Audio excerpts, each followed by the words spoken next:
Just how good is head coach Willie Green? Is Brandon Ingram that dude? And more lessons we've learned about the Pelicans from their first round series against the Phoenix Suns. It's the Tuesday episode, a game day episode of Locked On Pelicans. Let's go.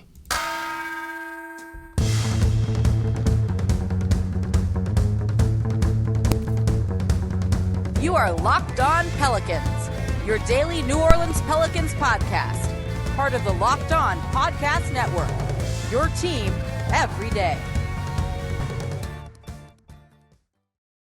Welcome to another edition of Locked On Pelicans, the daily podcast covering your favorite team, the New Orleans Pelicans and NBA, part of the Locked On Podcast Network, your team every day, available wherever you get your podcasts and on YouTube. I'm your host, Pelicans Insider Credential member of the media, Jake Madison, at NOLA Jake on Twitter, here with y'all on this Tuesday, game day for your Pelicans, taking on the Phoenix Suns on the road, Game 5. And thank you for making Locked On Pelicans your first listen every single day. We're free and available 5 days a week for y'all. Breaking everything down around this team, Monday through Friday, no paywall, anything like that. Just Pelicans talk on a daily basis, not national media.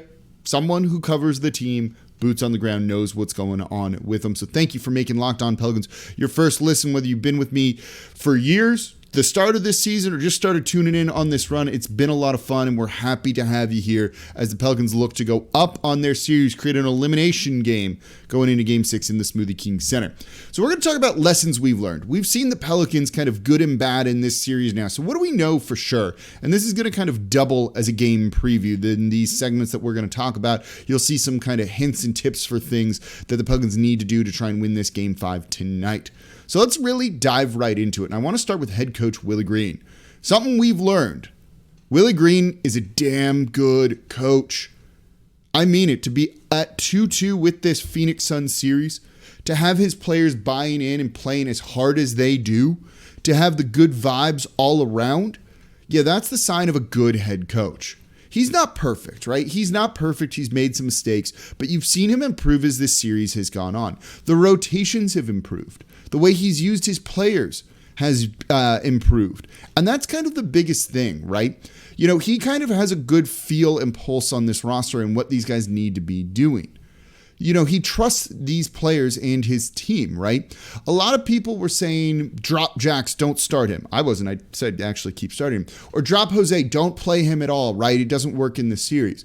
No, he still played those guys, but he put them in better positions to succeed. They started using Jackson Hayes off ball more and getting him in motion, and you're able to see the impact he has, even if it's only at the start of the first quarter and the start of the third.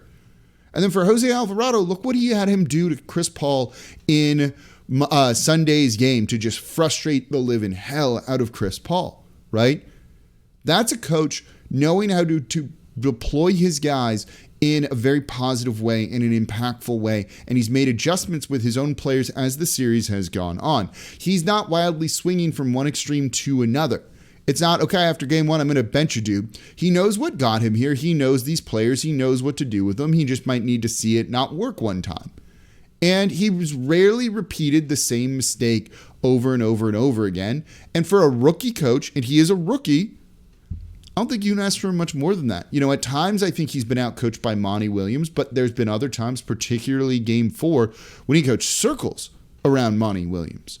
And look, credit to him for keeping Devontae Graham in. And look, I was saying drop Devontae Graham. Don't play him whatsoever.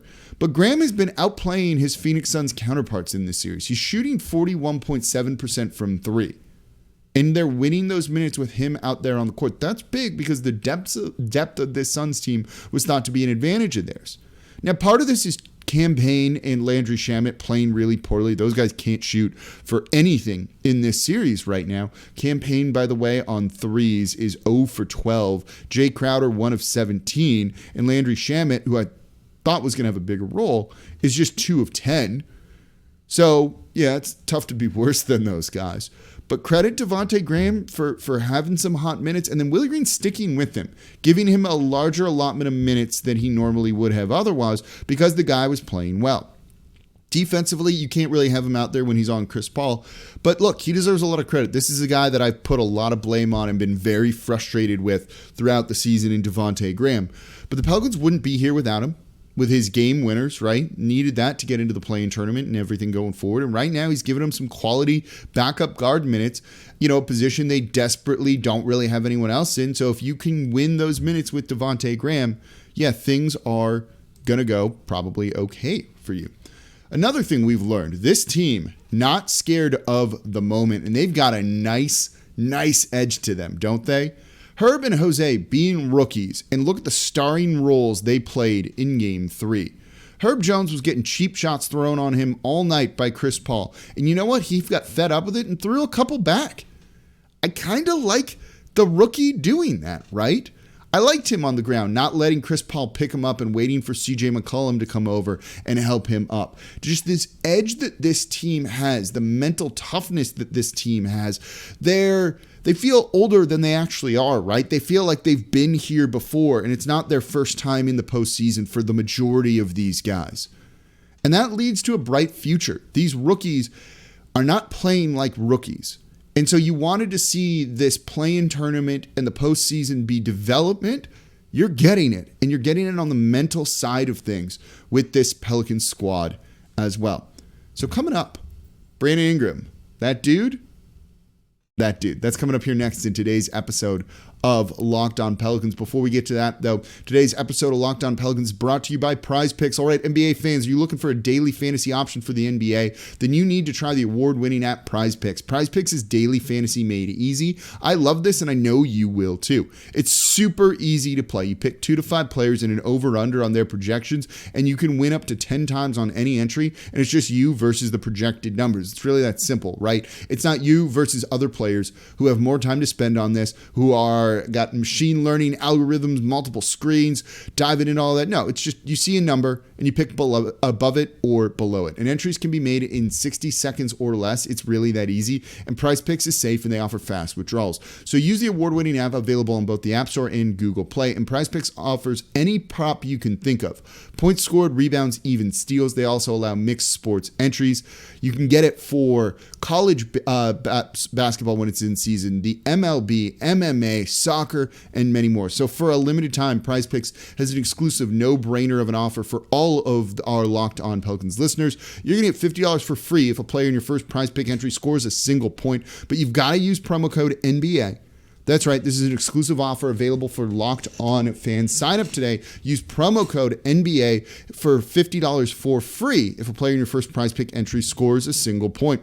And thank you for making Locked On Pelicans your first listen every day. We're free and available 5 days a week. No one else coming to you all like this. I'm trying to get a certain guest on. I was actually trying to get Jameis Winston. I reached out to his representation. He's just not doing interviews right now. So for your next listen, check out the Locked On Now podcast, nightly recaps of every NBA game with analysis from our local experts. It's free and available wherever you get your podcast. You can't get all the context from a box score. You need to get it from our local experts covering both sides of it. Available on Locked On Now. And in today's episode of Locked On Pelicans, we are talking about lessons we've learned about this team, right? Willie Green, good coach. There's a fun edge to this team the fans are fully embracing, leading to a lot of FJ Crowder chants and other things, and I dig it. And we'll get into more of that in the third segment too. What we've learned, though, about the Pelicans in this postseason, Brandon Ingram can be a superstar. Brandon Ingram can be that dude. He's been a top player in the first round so far. Just outstanding play from him, realizing that he's the best player on the court and he's going to go and get his. That was a masterful performance from him in Game 2 and Game 4, both Pelicans wins. He wants to go out and he wants to do it. He's averaging 30 points, 7 rebounds, 5 assists right now. And it's the first time he's ever played in the postseason. This is a huge stage that he's never been on. He's just 24 years old and he's risen to the occasion. And it's not just on offense. It's on defense too. I talked about it in yesterday's show, recapping the Game 4 win. He came out with an intensity on defense that I've never seen from him before. He played better defense in that game than at any other point probably in his career. That mental edge, right? He's like the eye of the tiger. He didn't want to lose this game. And so he was going to do whatever it took to try and win. And that meant committing himself on defense. That is an area that was lacking in his game before. And he seemed to really want to try and improve upon that this year. And you know what? He has. He's also just been outstanding offensively. 51% from the field, 50% from three in this series, shooting 88% from the foul line. What more could you want from him when he's playing 38 minutes per game? He has been so unbelievably good. Oh, and he's dishing out a ton of assists for New Orleans in this one too. 20 assists over the first 4 games. Sign me up for that performance from him every single time. He knows he can get to the mid-range and get his shot, and when he decides he's going to take over, he can do it. And then when he realizes that the team's going to try, the Suns are going to try and take him away, well, he's going to pass. And look, you're going to see that a lot in this game. I have to imagine that they are going to game plan and defend Brandon Ingram differently. This is where we get into the game preview stuff, right? Than they have in the previous games. It's going to be very similar to what we were saying when it came to Chris Paul, right? Don't let Chris Paul beat you. Let someone else beat you. And no one could do that for the Suns in game 4. So the Suns are probably going to take a pretty similar approach. I would not be shocked if they start defending him like the Pelicans did Chris Paul. Basically picking him up the second he crosses half court, putting 2 guys on him, and forcing the ball out of his hand. And here's the thing, though. He's a good passer. We just talked about the assists. So when they do that, he can get the ball out. And then what New Orleans needs to do is find C.J. McCollum and get him a little bit of space. Ball gets out of Brandon Ingram's hand, you need to throw it to someone, then you need to pass it around the horn until it gets to C.J. McCollum, either for an open 3-point shot or hopefully with an open lane to drive to the basket too. It's time for a big C.J. game. He has not played amazing this series, despite putting up good numbers. He's averaging, where did those numbers just go? I have them. I'm in the wrong window here. C.J. McCollum is averaging 24 points per game, 7 rebounds, and 6 assists. They're all good. But he's not shooting amazing from the field at just 40%, but he is shooting okay from 3 at 40% as well, but that's really coming from the game where he shot 6 of 10. So overall, it's been a bit of a mixed bag with him. He's not shooting well from the free throw line, and he wasn't efficient. 23 points, 24 points on 18 shots in game 4. If you can get him close to, 30 points in this one on decent enough shooting, 24 shots, something like that, I feel really good about the Pelicans winning this game and being able to close this out at home on Thursday in what's going to be a red out again, by the way. It's time for a big CJ game, and you have to imagine with Brandon Ingram really going to be kind of keyed out of the game, I think, by the Phoenix Suns. And if they don't, that's a mistake on their part. It's got to be a big time for a CJ game. Quick passes, get it to CJ, get him in a little bit of space, and see what he's capable of doing. Because we've seen he's capable of being a go-to scorer for New Orleans. We learned, for keeping it in the theme of today's show, this is exactly what you wanted to see out of him in the role that he's needed to play. But he's going to need to also have moments where he steps up, where he is the best player, the best offensive player on the court for New Orleans. This is going to be one of those games. The Suns are not going to, they're going to do everything they can to not let Brandon Ingram beat them, which means other people are going to be open. Let's let it be CJ, right? Let's let CJ win it for New Orleans versus a guy like Herb Jones or Valanciunas down low. I think it's time for that explosion. And maybe it means they're not as worried about him thinking he's kind of shrinking from the moment, but I could see a big CJ game coming in tonight's, hopefully, win for the New Orleans Pelicans. So we got a couple more things we've learned. And let me know in the YouTube comments below, what have we learned from this Pelicans team? What do you agree with me here on today's show? What have I missed in today's show? I've only got like 30 minutes. I could go a whole lot longer on this one, but I like to keep it to time. So that's coming up here next. Let's talk about the versatility. Oh yeah, and New Orleans is most definitely a basketball city. That's coming up here next in today's episode of Locked On Pelicans. Before we get to that, though, today's episode of Locked On Pelicans is brought to you by BetOnline.net. BetOnline.net is your number one source for all your betting stats and sports info. So find all the latest sports developments, league reviews, and news, including this year's basketball playoffs and the start of Major League Baseball season. And BetOnline.net is your continued source for all your sports wagering information, from live betting to playoffs, esports, and more. The Pelicans to win this series, they were originally plus 3,000, plus 4,000. They're now plus 250. They're still an underdog over these final 3 games, hopefully. 2 games, hopefully. But it is shrunk dramatically from where they were, and that is Vegas kind of keying in on this New Orleans team and knowing how good that they really can be. So head to the website today or use your mobile device to learn more about the trends in the action over at BetOnline.net. BetOnline, where the game starts. Thank you for making Locked On Pelicans your first listen every day. We're free and available 5 days a week for y'all wherever you get your podcasts. And don't forget, check out Locked On Saints. It's the draft this week. I completely forgot about it in all of this. So I've been binge listening to Locked On Saints, catching up on what the Black and Gold is going to do with 2 first-round picks. It's going to be an exciting day on Thursday. Host Ross Jackson is breaking down everything you need to know about the Saints on draft day. QB maybe? Offensive line? Receiver? All needs. He's breaking it down, what they're going to end up doing for you here, and then he's going to be breaking down all of the picks they make over the next couple of days after that. So make sure Locked On Saints is your second listen every single day. All right, so we are talking about what we've learned from the New Orleans Pelicans during this run by the Phoenix Suns. All right, Willie Green's a damn good coach. He knows these guys. He knows his roster. We need to trust him probably a little bit more. We learned that this team isn't scared. We've also learned that Brandon Ingram can be that dude, can be a superstar as he is playing like right now. You probably need a little bit more consistency out of Brandon Ingram at times before we're ready to go like full blown, yeah, he's a super duper star, but he's like right on the cusp of it. And if they end up winning the series, certainly he's going to kind of be in that conversation. But he's been a top 5 player in the postseason so far. He's basically right there. But we've also learned that this Pelicans team has a lot of versatility, and this also goes to head coach Willie Green knowing this roster well. Larry Nance Jr. in this series, despite sometimes limited minutes, has been outstanding, right? Willie Green has known when to really deploy him, when it's time to go small ball and try and beat this Suns team with your like athleticism and a little bit more shooting and opening things up for this team. But Larry Nance Jr. has been fantastic. And he's known when to get away from Larry Nance Jr. too, right? And when to go big and put the ball in Valanciunas' hands. I think that's been important. But either way, it's allowed the Pelicans to play their strength, rebounding, and they have crushed the Phoenix Suns on the boards in this series. The Phoenix Suns have a total of 142 rebounds.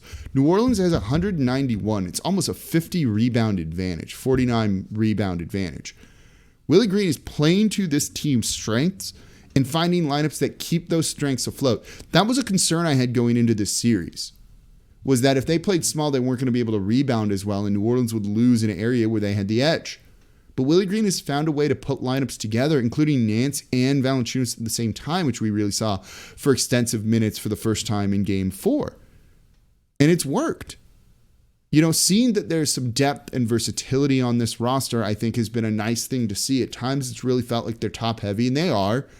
But when you can find the right combination of guys that kind of minimize that to a certain degree and allow a little bit of depth to shine while still being you and playing to your identity and your strengths, yeah, it's been really good. You know, Trey Murphy's a part of that too, deploying him in a variety of different situations. And what we've also learned, and I love this one the most, New Orleans is a basketball city. And by the way, it's not just a basketball city, it's a really freaking fun basketball city. Pels 12 here, you guys are in this Suns team's head. Monty Williams can get fined after that game because he complained about the refs when, now the refs were actually fine in that one for the most part. He's just looking for excuses to try and fire these guys up. And he said they got outworked, they got outplayed. And he's trying to make them feel a little bit better by blaming it on the refs when the refs had nothing to do with it. But you could see that team kind of came unglued. Part of that was Jose Alvarado annoying the hell out of Chris Paul all game. But I think a lot of that was also the Smoothie King Center, the FJ Crowder chants, right? And them being a little bit rattled by all of this and just how good New Orleans was playing and how loud the crowd was. If you actually watched ESPN yesterday on PTI, Michael Wilbon was saying that he thinks New Orleans might have the biggest home court advantage in the playoffs. That it might be the rowdiest crowd there is in the NBA. Strong agree. Especially after French Quarter Fest when people have been drinking like all day and come in pretty fired up. But as we've kind of said, right, there was a moment this season, and it comes from JJ Redick, and thank you, JJ, where fans kind of said like enough is enough, right? Enough with the disrespect, enough with like county sound and all of these negative things, and kind of put their foot down and gave everyone the middle finger. And I kind of dig that kind of, is it swagger? I don't know if that's the right word for it, but that FU attitude, that literal, it's the shirt I'm going to be wearing on Thursday, Pels 12 versus the world. You can get it if you go check out Boot Crew Media and Pro Pels Talk. That's it. It's working. I love that. It's not just a team that's like, oh yeah, this is fun, whatever. There's an edge. There's an attitude to it. And look at how Phoenix Suns fans on Twitter are kind of like in their feels a little bit, right? They're complaining about the FJ Crowder chant when this is the team that supported the dude beating up a Nuggets fan and flying him out for like free games and everything because he fought a guy. Yeah, they're a little riled up. They don't like this at all. And New Orleans is kind of putting the screws to them. And it's a lot of fun, isn't it? It's a lot of fun. And so that's all due to you. I talked about it yesterday in yesterday's show, right? Pat yourselves on the back. You've really made a mark in this series. You made a mark on this franchise. And this is the type of identity that is built by you and organically and not forced. And that's something that can't be taken away with a hashtag change or anything like that. That's what it's going to be going forward, I'd be willing to bet. The 12 thing is not going away at all and probably ever again. And I love it. And teams don't love it, which is maybe one of the biggest things. And so we have definitely learned this year that New Orleans is a basketball city. So I've run out of time here. There's definitely more things we've learned about the team this year. Let me know in the comments below what they are on YouTube or tell me on Twitter at NolaJake. And that's going to do it for this episode. 2 keys to the game. Defend Chris Paul. What is Brandon Ingram going to do? And if they get the ball out of his hands, it's got to be a guy like CJ McCollum hitting shots, getting some offense. Kind of think it's that simple to a certain degree. So enjoy the game tonight. Hopefully we're going to be recapping a win tomorrow. As always, I'm your host, Jake Madison at NolaJake on Twitter. And I'll be back with y'all tomorrow to recap the game.